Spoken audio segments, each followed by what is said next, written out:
Good morning, everyone, and we are certainly talking about Yasujiro Ozu's or Ozu Yasujiro, depending on how you want to speak your Japanese, with often the surnames put before the first name. But Ozu is he's one of those directors that is simply known through his surname: Scorsese, Spielberg, Ozu, Kurosawa. Um, I'd say Tarantino.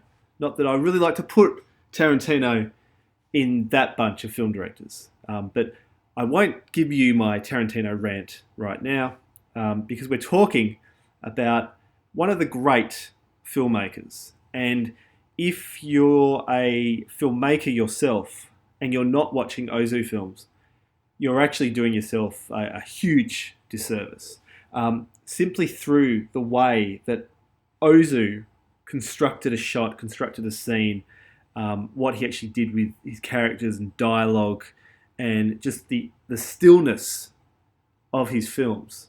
Now, often when we talk about Ozu, we do talk about a slowness and a stillness, and there's that thing called slow cinema now, and Ozu could certainly be tied to that. But the thing that may turn people off from Ozu is this idea that they think his film's going to be boring.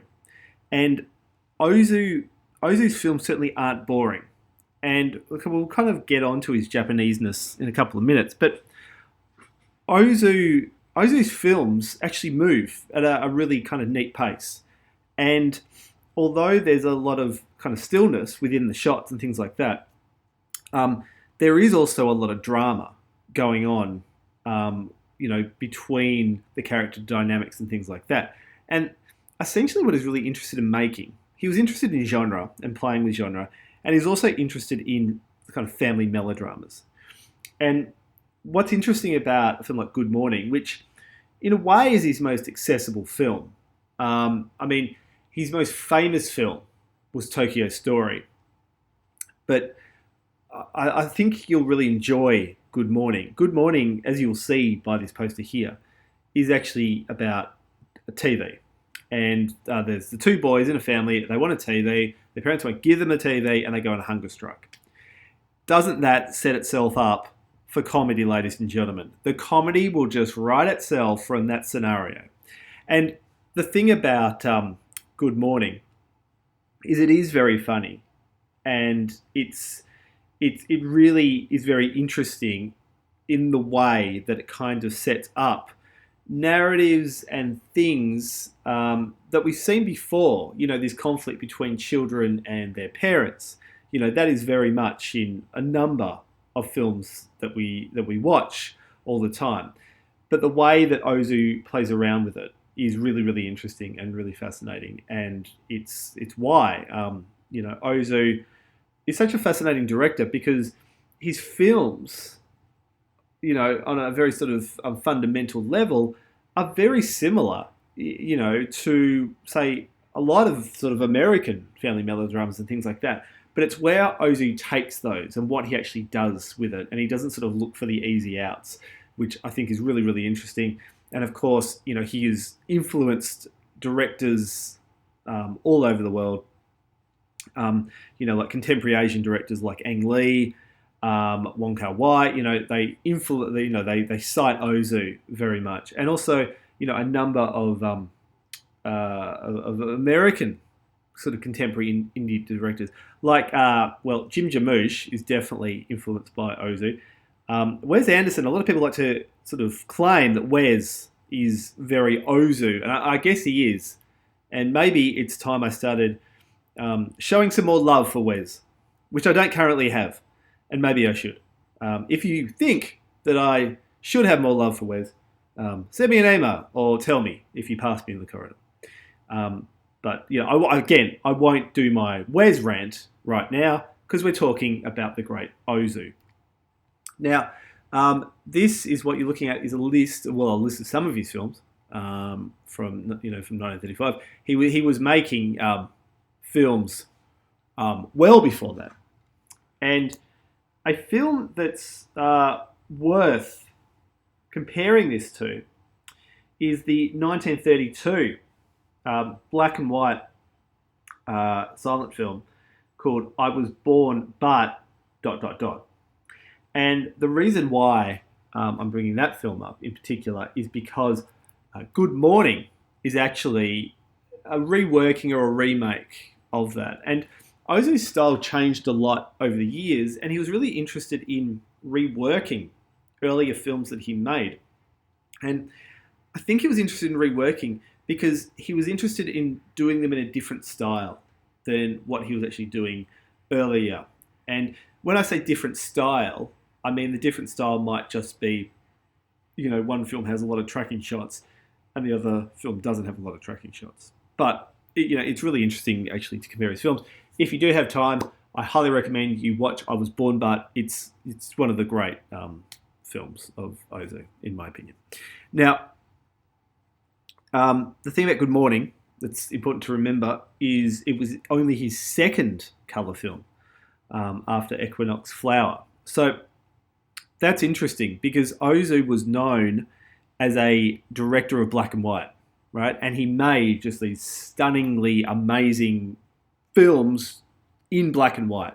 And even when a lot of his contemporaries were shooting in colour, Ozu stuck to the very nature and the very idea of black and white. He very much liked the texture and the depth that he could get from black and white film stock. And the interesting thing about that is that when he turned to colour, he was so obsessed and interested and fascinated with colour, and he made some of the greatest colour films ever made. And if you look at a film like Floating Weeds, which I've got to say I think is my favourite of all the Ozu films. I think Floating Weeds is just absolutely terrific. But also, Late Autumn and The Autumn Afternoon, all of the colour films, they just look incredible. And as Good Morning was his second colour film, he had really worked out how to shoot on colour and also how to play with colour. And I want you to think about that when you're watching the film, the way that he plays with the colour. Now, Ozu is known as the most Japanese of all directors. Now, I want you to think about that. What does that even mean? The most Japanese of all directors, right? And this title, as Paul Schrader kind of claims in his piece, which is the required reading for the week, was sort of a good marketing ploy for him, because what it allowed him to do was kind of sell himself as this authentic Japanese director. Now, this may not have washed so well with the Japanese audiences who liked Ozu, but they kind of liked him for different reasons and on a different level. But in the West, if we're talking about the Asian experience and Westerners desperate to get a sense of authentic Asia, certainly through films, then Ozu's your guy. He's the one because he is the most Japanese of all directors. So if you want real authentic Japan on the screen, go to Ozu. That's kind of the idea. That Ozu gives you the real authentic Japan. And as Schrader kind of claims, it gave him great financial success in the West. But this isn't to say that he wasn't liked in the East and liked in Japan, even though, people kind of saw him for what he was, which was a director who was actually very, very influenced by the West. And that's important to think about, the way that the West sort of infiltrates itself in his films and the way he was really interested in this idea of the West versus the East and things like that. Now, this Schrader quoting Donald Ritchie, and the thing about Schrader's article or chapter, which is a very good chapter because I think it gives a good sort of overview or summary of Ozu, is he sources a lot of the his own thinking. This is Paul Schrader to Donald Ritchie, and Donald Ritchie is considered if Ozu is the most Japanese of all directors, then Donald Ritchie is the most Ozu of all scholars writing on Ozu. Right? He seemed to get Ozu more and better than all other writers, and he's written extensively on him. And if you're interested in looking at Ozu in more detail, I strongly suggest that you read Donald Ritchie's numerous scholarship on Donald Ritchie. Now, Schrader says, in every Ozu film, Ritchie writes, the whole world exists in one family. The ends of the earth are no more distant than outside the house. So think about that. What he's essentially saying is that the world, it's a very kind of somewhat insular world that we're seeing. And it's not that he doesn't, it's insular, but it's not kind of closed off. You know what I'm saying? Like, it's not, like in an Ozu film, and you'll see this across this film or any Ozu film that you see, he's really interested in, like, nature and shooting nature and showing you just things within nature. And he might hold on a tree outside a window or something like that. And he doesn't have the characters explore the tree, he just shows you the tree. And it's Ozu's way of saying there is a world outside, there is a world that includes a tree, and I'm going to show you the tree, and I'm going to hold the shot on the tree, and I'm going to make you think about the tree. But the fact is, he's really interested in how these characters consider the world that they're in and the family that they're in and the family dynamic and things like that. So the family sort of becomes very important to actually what he wants to say about the world and how they view the outside world. They're not characters scared of the outside world. They're kind of characters where their whole, the whole melodrama of their world seems to manifest within the family home. And, the way that they behave in the family home, of course, becomes very important to this whole idea of Ozu being a traditional Japanese filmmaker, and the most traditional. Okay. Now, something that is worth thinking about is just Ozu's style. And, we're talking a lot about style in the course. Now, Ozu's camera is always at the level of a person seated, right, in traditional fashion on the tatami, about 3 feet above the ground. Okay, so the camera, all right, is situated about 3 feet above the ground. Now, I'm talking about this. I should have actually shown you an image of where the camera is situated, but maybe that could be something we could show you at a different time. Now, this traditional view is the view in repose, commanding a very limited field of vision. So you can't, if it was an overhead shot, you can actually see more of the house and more of the world that's going on. But Ozu is actually not interested in that. He's interested in showing you the characters from this perspective. And this is, again, very much why he's considered the most Japanese of directors, because it's the position from which one sees the no, from which one partakes in the tea ceremony. So, if you've got a bunch of characters sitting on the Japanese mat, right, drinking tea, and they're looking up at people around the house or objects around the house, that's their point of view. So the camera is watching the world from the point of view of characters sitting down drinking tea. And that's important to think that he's showing you the perspective from the Japanese person. And what Schrader says is it gives you an aesthetic attitude. What does that mean? The aesthetic attitude. So it's very visual what he's trying to do. He's trying to give you a particular look of the world and at the world. And it's the passive attitude. Now, there's a thing called the 180-degree rule that filmmakers will know, where basically when you're shooting, you kind of draw a pretend line, which is 180, and you don't cross over the line, because if you cross over the line in the reverse shot, all the characters look like they're back to front. Now, Ozu broke that rule all the time. And he broke that rule all the time, I think, because he had the character positioned, right, looking up, and he could only get so much depth of field and things like that and variation.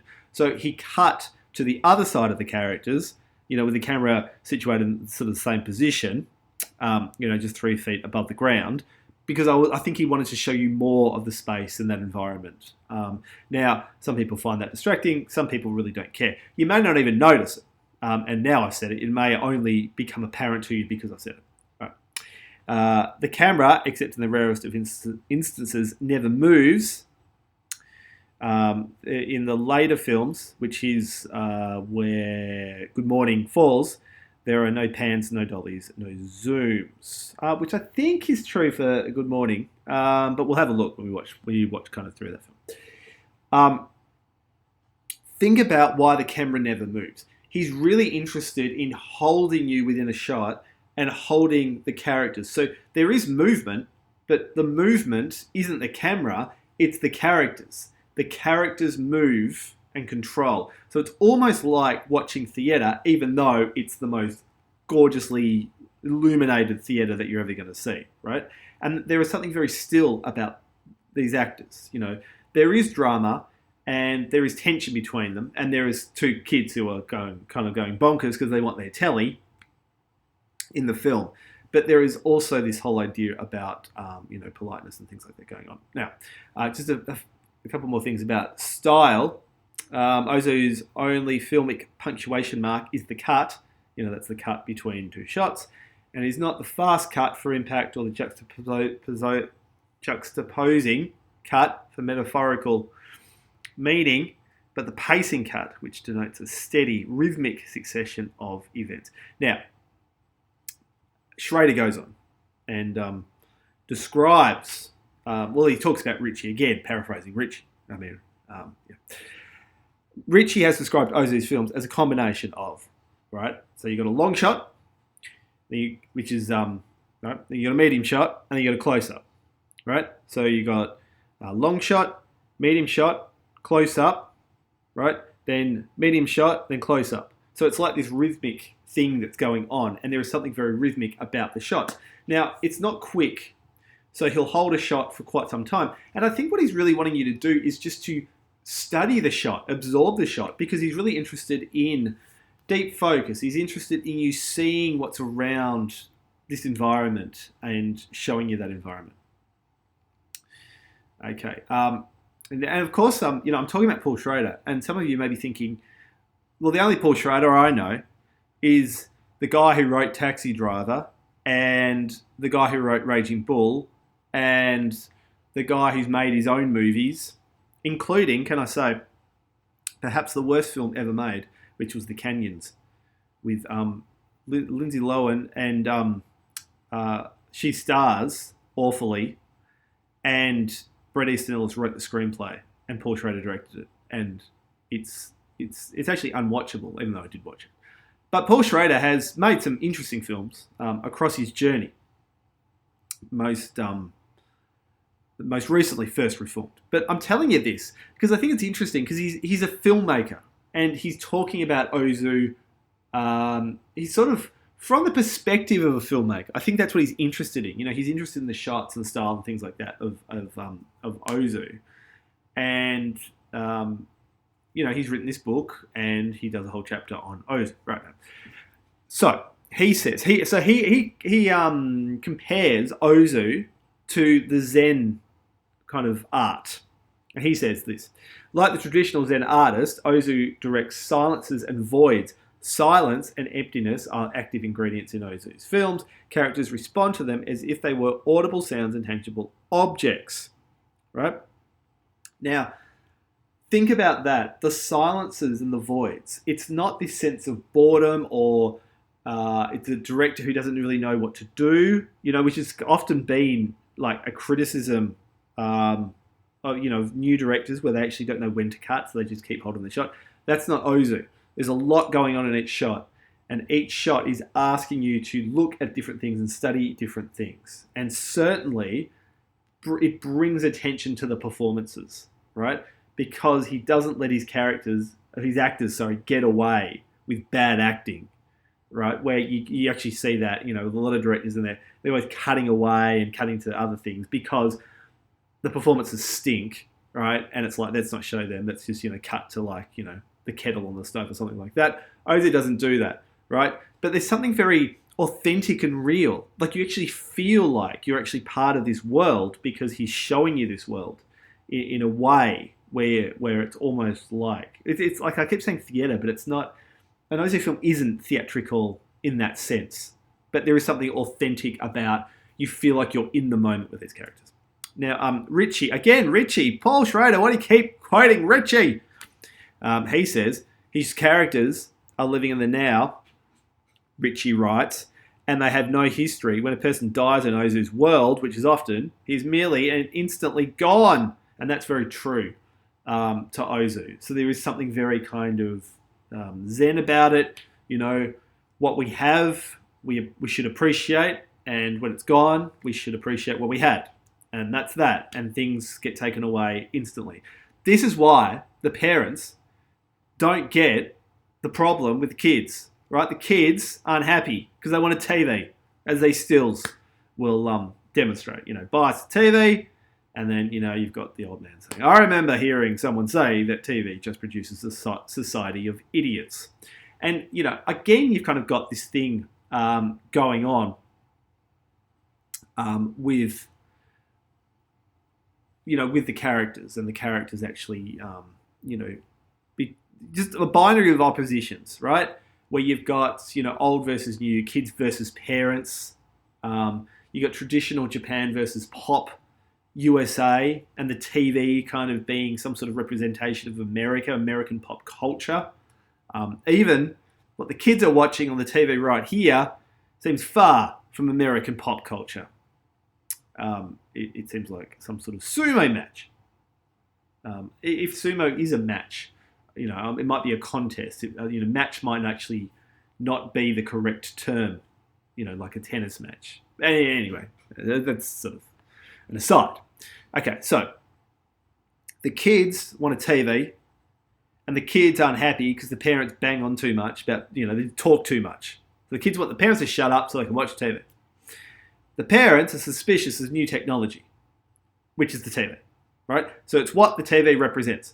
So think about, when you're watching the film, what is the TV representing, and how is this, you know, screen representing particular things for this generation? And you might, you know, want to tie that to broader ideas about screens and, you know, what's actually going on in society at the moment. Yeah. And Schrader with the binary oppositions, he talks about, you know, the structure of the film, right? So structure between action and emptiness, between indoors and outdoors, between scene and coda, right? So think about that. Think about, you know, when I was talking about the tree, you know, how Ozu will just show you the outside world, but he'll show it to you often from inside. So it's like through a window or something like that. So we never actually kind of leave. He's really interested in this binary between the outdoor environment and the world and nature, and also the indoor and actually what's happening with that. So that is, again, something else to think about. Okay, finally, final thought. All right, how are the clear binaries established? The binaries being, you know, opposite, like, you know, parent, child, you know, tea, coffee, you know, one opposite conflicting the other. Nature, you know, indoors and things like that. You know. How is colour used? Right, and think about this. This is his second colour film, and he really is interested in colour. The film looks like an amazing colour film. Other films in the course, you know, how are they using colour? And what similarities can you see? Can you actually see an Ozu influence here? I want you to think about the camera, where the camera is placed. How would you describe it? Why does the camera rarely move? And do you actually like this style? There is something about Ozu, and you're either going to be like completely taken by Ozu and what he's actually doing, or you're going to find it a struggle because you're probably not used to watching a film kind of like this, which is, well, the fact is, no one's used to watching a film like Ozu because no one makes films like Ozu. People try and make films like Ozu, but no one makes films like Ozu, which is why you should be watching an Ozu film. Just one. If you've never seen an Ozu film, watch this. And if you don't like it, fine. You can tell me you didn't like it, and, well, what can I do? You know, I didn't make the film. But then you have to watch another Ozu film. But watch this one, right? Because I think you will like it. And if you don't like it, again, you know, feel free to heckle me, when you see me in public. How are silences used across the narrative, right? And there is a particular thing about the silences where the silences bring such attention to itself. It's almost like it's noise. What is the Asian experience of this film? Think about that. How are we watching and experiencing Asia? How are the characters on screen experiencing Asia? How does the film culturally and socially position itself? And also, who's the intended audience for this film? Does it work? Does it still hold up today? A film made in 1959. How do all the children represent particular Western aspects that challenge traditional Asian authenticity? And again, it's about this term authenticity. And what do we actually mean by authenticity? How's that represented on the screen and things like that? Okay, I'm going to leave it there. I look forward to watching this one. Good morning. Well, I look forward to watching any Ozu. And like I said, if you haven't ever seen Ozu, now is the time, ladies and gentlemen, to get yourself into the world of Ozu. The great Ozu, one of the most influential directors ever, in one of his really most charming and beautiful films ever made. And if you're thinking, Steve, I'm still not convinced, you need to say something to me. You need to convince me. Well, the film only goes for 94 minutes, okay? It's 94 minutes out of your life. So think about that. 94 minutes out of your life. All right. On that note, I'll leave you with just the idea of how great this film could be, and I hope I'm not overselling it. But it's Ozu. Come on. All right. See you soon. Bye for now.